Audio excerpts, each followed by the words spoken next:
One of my biggest childhood fears is that I'm not going to live with my family when I'm an adult. Well, guess what? I'm an adult and I still live with my family, because if I didn't, I would miss them way too much. My brother has literally a matching bedroom across the hallway from me, and every single morning I say good morning to him, and then we hang out all day, and then at night time I say good night. And my mum lives with us too. Listen, she didn't used to. She lived 2 hours away, but we missed her so much I would cry without her. So I said, Mama, you have to move in with us. And she said, Anna, I never wanted to live apart from you anyway. So now we all live together in this beautiful house, right? And listen, we live in Australia, and something about Australia is there's dangerous animals. Oh my God, spiders. Oh my God, snakes. Wow, whatever. There's also these birds. They're called magpies, and they can swoop you, and I think they can kill you. Like, that's so dramatic. But I've heard of them like poking your ear and like really hurting you, making you bleed. They are dangerous unless you feed them, which is what we do. And listen, it's a Sunday, so we're like chill vibes, right? So we're sitting outside. We're sitting in the shade though, because you can get a sunburn here within 10 minutes, and I'm not kidding. It's so strong here. And I was having my kebab or kebab. Okay, I say kebab, but it's a kebab. I was having my kebab, and the magpie was there. We were feeding it so that it doesn't kill us when we go on our afternoon walk.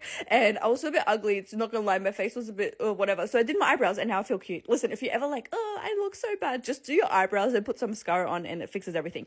Also, I got this for my birthday like a couple months ago, and I have never whipped it out. But because it was a chill Sunday, like Mama was cooking, it was chill vibes, I was like, okay, I guess I'll paint this plate. And then we went on our afternoon walk, because we do this every single day. And listen, I have this thing where I say that every day we have an animal encounter of the day, and this is ours today. It's a little neighborhood cat that sometimes comes out, and it's always special when he does. I don't even know who he is, if it's a girl or a boy. I just say it's a boy. And sometimes our animal encounter is a shark, sometimes it's a kangaroo, sometimes it's a snake, sometimes it's a bunch of pelicans flying over us. It's crazy. Like, in this water, I've seen so many sharks, it's not even funny. But look how beautiful the sunset is. That's why we walk, because we want to watch the sunset every night. Then we watched some Mr. Beast and realized we had Feastables in the cupboard, because he sent us a big box, and we were eating the peanut butter one, and I'm not kidding, it's so good. And I feel like a 12-year-old boy watching Mr. Beast and eating Feastables, but I couldn't help it. And now I have pimples from it. It wasn't worth it, but to be honest, it was delicious.